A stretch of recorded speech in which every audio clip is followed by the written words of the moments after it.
What if the difference between being a good person and a bad person wasn't about what you believe, but about a split second decision that you can never undo and can never fully justify afterward? Imagine you are standing in control of a speeding trolley. In front of you, 5 workers are tied to the track. The brakes are gone. You can't stop it. In a few seconds, they will die. But there is a switch. If you pull it, the trolley shifts onto another track. On that track is 1 worker, completely unaware, completely innocent. 1 will die instead of 5. There is no way out that doesn't involve death. Only a choice of who dies. Now here's the uncomfortable question. Do you pull the switch?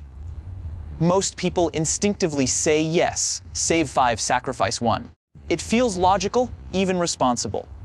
But the moment you accept that logic, something strange begins to happen.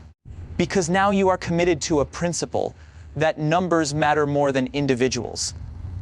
That life can be measured, compared, and traded like currency, and once you accept that principle, it doesn't stay in the trolley problem. It follows you everywhere. Now imagine a second scenario. You are not the driver anymore. You are standing on a bridge above the tracks. You see the same runaway trolley heading toward 5 workers. No switch this time, no lever. But next to you stands a large man leaning over the bridge. If you push him, his body will stop the trolley.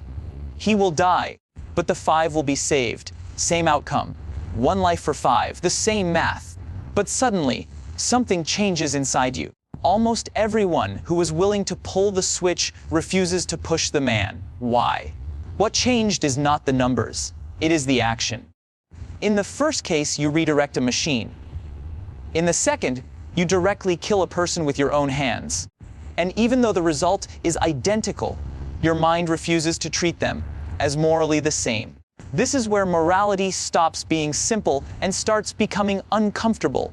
Because you are now holding 2 conflicting truths at the same time. Consequences seem to matter, but intention seems to matter too. And if that tension wasn't enough, imagine a third case. You are a doctor. 5 patients will die unless you spend your entire day treating them. But during that time, 1 other patient will die because you are not there to save them. Do you focus on the 5? Most people say yes. Now imagine a different version. You are a surgeon. 5 patients each need different organs. A healthy patient comes in for a routine checkup. If you kill him, you can use his organs to save all 5. Same outcome again, 1 dies, 5 live. But now almost everyone refuses. Even those who accepted the doctor scenario recoil from this one. Why? At this point, the logic is no longer just about numbers. It is about something deeper, something harder to define. People start using words like wrong, inviolable. You can't do that, even when they cannot fully explain why. And that is exactly where moral philosophy begins. Because what these cases reveal is not just a puzzle about ethics. They reveal that human beings are not consistent moral calculators. We shift between 2 different moral systems without realizing it. In one system, we are cold mathematicians, maximize lives, minimize suffering, add it up.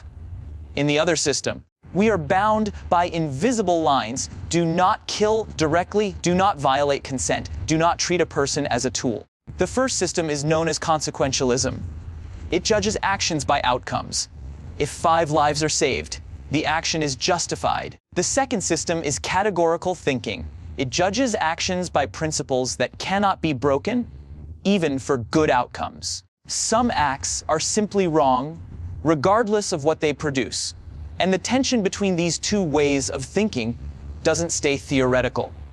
It appears in real history in disturbing ways. Imagine a lifeboat at sea. 6 people are starving. 1 is weak, unlikely to survive. The others decide to kill him so the rest can live. From a pure survival perspective, it makes sense.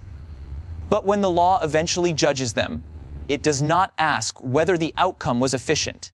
It asks something else entirely. Was it permissible to treat 1 human being as expendable? This is where the story becomes even more unsettling, because now we introduce another idea: consent. What if the person agrees to die? What if a lottery is held and everyone accepts the result? Suddenly, some people feel the act becomes more acceptable, not because the outcome changes, but because the process feels fair. But even that raises a deeper question. Does agreement truly transform morality, or are we just comforting ourselves with procedure? If morality were only about outcomes, then hesitation in these cases would be irrational. But if morality is only about rules, then we may end up refusing to prevent disasters simply because we are not allowed to get our hands dirty. And if morality depends on consent, then we must ask where consent gets its power from in the first place, especially in situations where no one has good options. What makes this entire discussion so unsettling is that there is no position that fully resolves it. If you fully commit to maximizing outcomes, you risk justifying acts that feel unbearable.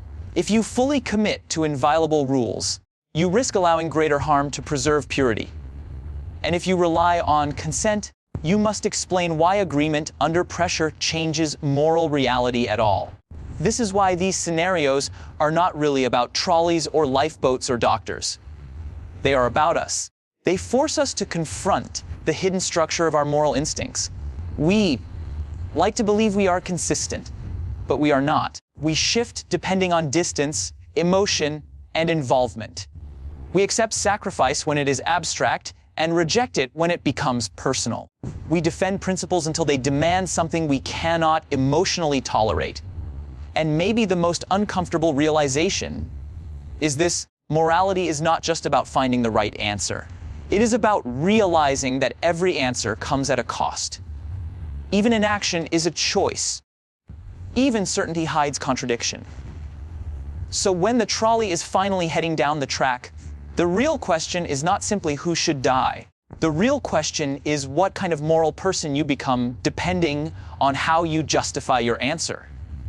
And once you see that, you cannot unsee it.